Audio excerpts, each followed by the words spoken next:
Esteemed colleagues, we are starting the series of press briefings in Ukraine Crisis Media Center. The counting of votes continues by CEC.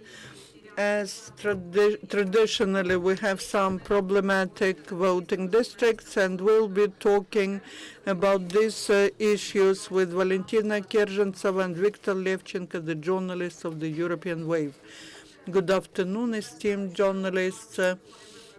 We had the elections on the 26th of October, and that event is very important in the current situation of Ukraine for stabilization. And our TV channels, our mass media cover this information, but the coverage doesn't correspond to the reality. Unfortunately, there are several hundreds pieces of information about violations of election process in 3 districts where our colleagues work from the information agency European Wave, and these are in districts 193, 132, and one more. 193 is in Kerzhentseva, and there are 21 violations there. Mass media do not talk about that. In Kerzhentseva, 3 people were trying to take bulletins away of the polling district in District 47, that's Slavyansk, and one of the candidates is the husband of Korolevska. There were such violations as the pressure on the members of the polling district, and they were trying to influence this way the results of the elections. And as we have our colleagues there working, and they fix all such violations. Also in the District 132, which is most critical one, and that's where these awful events were taking place at the night of elections. And if the journalists believe that the elections, the voting process finished at 8 p.m., but in fact everything started at 8 p.m. Viktor Levchenko has just returned from that place, and all these events are to be covered by mass media because we have war in Ukraine and we require clean reformation, and no political force nor our mass media are doing it. And Viktor will talk about that in detail. Good afternoon. I have just returned from District 132 this morning, and they are buying people there. I saw such a case when 27 taxi cars would come to the district. People would come out, and these were people of elderly age. They were all together coming to the district and then coming back. Near the taxi, there was a lady who was managing the process. But when we as a journalist came to them and asked, what are you doing? They said that these are people who could not themselves get to the polling district, polling station. 2 days before the elections, they asked who needs such transportation, and they basically, the elderly people paid for taxis themselves, and this lady was giving them sort of the change, which was 200 hryvnias. And there was someone who was threatening one of our activists, and he was saying that the elections will be over, and we will find you later because we want to win here. And one of the biggest events was the attempt to seize district polling station, and we, together with TV channel 112, were there, and we repelled this attack that was at 8 p.m. when the polling stations are closing, and all mass media announced that the elections were over. For us, the election started at 8 p.m. when they brought the sportsmen to the polling station. They all were saying that they live in the neighboring houses, and they went out for a walk because the weather was fine. They were coordinated by the head of the local militia. When we were asking, what are you? And they said that they are NGO sheet, which was brought there by one of the candidates not to recognize the results of the elections at this district if his opponents win. When we asked how are you coordinating your actions with the militia, they failed to answer. But one of the activists called the chief of militia, and in 5 minutes this chief of militia came, and when we answered, what are you doing here? He said, but you called militia. I came here and I want to see what's happening here. So what was happening there? A very simple thing was happening. They were not letting them start counting votes. They brought the sportsmen. As my colleagues told me, they were pressing the members of the polling station. They were trying to not let them sleep or have rest, so that at some moment change the bulletins. And all these people who were there, and they were as a method of pressure. They were saying, you see, when you come out, there are our sportsmen there, they will talk to you.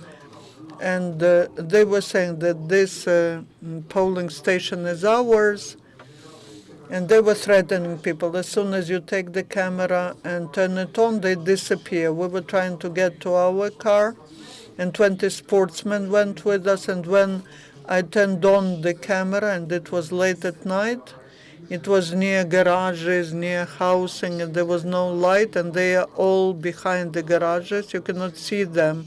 I see that there are hundreds of them. When I turn on the camera, the light doesn't reaches them, and they disappear. And this was one of the cases. So what was the District 132 in Pervomaysk and Mykolaiv region? So, but was there militia that had to watch the order? The head of the militia, can we consider the head of the militia as militia? He was the head of the militia.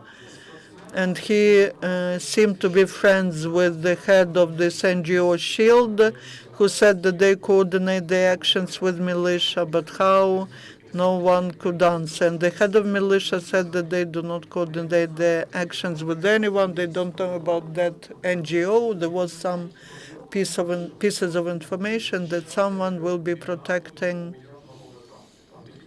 from the attack. And people like this photograph to the left is the head of militia. Or the head of NGO Shield. He called him, and in 2 minutes, the head of militia arrived. There was militia together with their head, and they were standing aside. I was trying to take a photograph of a man in a raincoat. We could not understand why he was there. He was going around us, shooting all that on the camera, would come to militia and would come to the sportsmen. And when I came to him, well, he was talking to the armed militia. You cannot even say whether he was militia. These were people in military uniforms, without insignia, with weapons. They prohibited to shoot them, to video them.